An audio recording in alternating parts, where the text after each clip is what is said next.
Well, we're doing well. Earlier we showed everybody that new poll that shows Jeb Bush falling to 6th place in the state of New Hampshire. Meanwhile, while he was taking questions from a mostly white audience in South Carolina yesterday, a white man asked Bush to look around the room and said, "How many black faces do you see? How are you going to include them and get them to vote for you?" After stressing the importance of running an inclusive and diverse campaign, Jeb Bush said this. Republicans get 4 to 7% maybe of the African-American vote for president. Those are kind of the numbers that I hear about. If you doubled that, you're still at a low number, right? But if you doubled that, you win elections in places like Ohio and Virginia. And we should make that case because our message is one of hope and nation. It isn't one of division and get in line and we'll take care of you with free stuff. Our message is one that is uplifting, that says you can achieve earned success. We're on your side. So critics of Jeb Bush have pointed out the comments seem similar to one that Mitt Romney was criticized for in 2012. After being booed by the NAACP in 2012, Romney told a Montana fundraising dinner, quote, "I want people to know what I stand for, and if I don't stand for what they want, go vote for someone else. That's just fine, but I hope people understand this. Your friends who like Obamacare, you remind them of this. If they want more stuff from government, tell them to go vote for the other guy. More free stuff." Joe?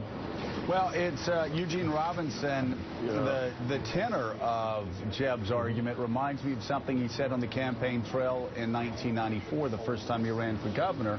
He was asked what he was going to do for black voters, and he said probably nothing. That was Jeb, though, saying, I'm going to treat everybody the same, and I'm not going to just have special plans for one group. I'm not going to balkanize the electorate. But it didn't come over particularly well, and we Republicans, I speak of my party, certainly need to be even more careful in this front after the 47% comments from 2012. Yeah, how did that 94 election work out for Jeb Bush? He lost. Not very well. Look, how are you going to win people's votes if your introduction to them is saying, you know, all you folks want is free stuff?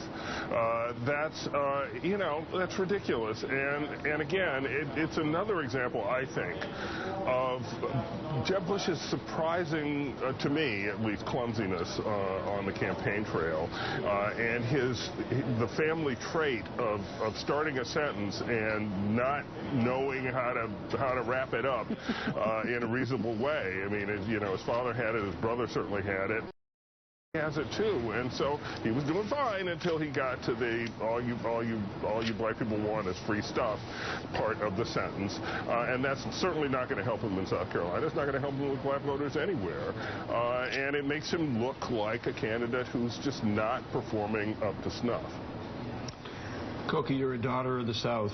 I am. I'd like to ask you, and I'd like to ask the Reverend, in this period of time in our country's history, recent history, we've seen Ferguson, we've seen Charleston, South Carolina, we've seen Baltimore.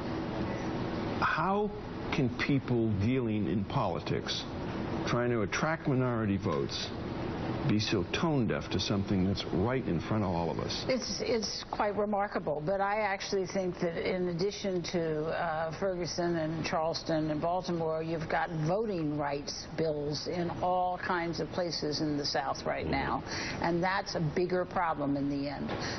The Pope, getting back to the Pope yesterday, talked about Martin Luther King's march from Selma to Montgomery to get full civil, political rights for African Americans.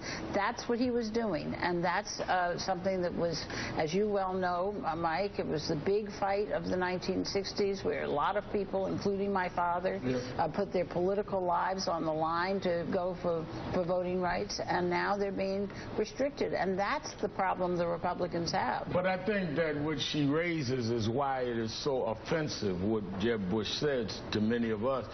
Voting rights is not free stuff. Right.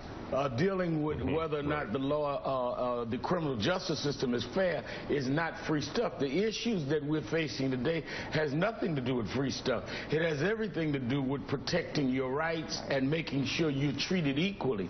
What is somebody asking for in Ferguson? Staten Island or Charleston. They're asking about cases of criminal justice. Nobody's asking for a program. And I think he needs to read Republican history. Affirmative action started under Richard Nixon, written by Arthur Fletcher.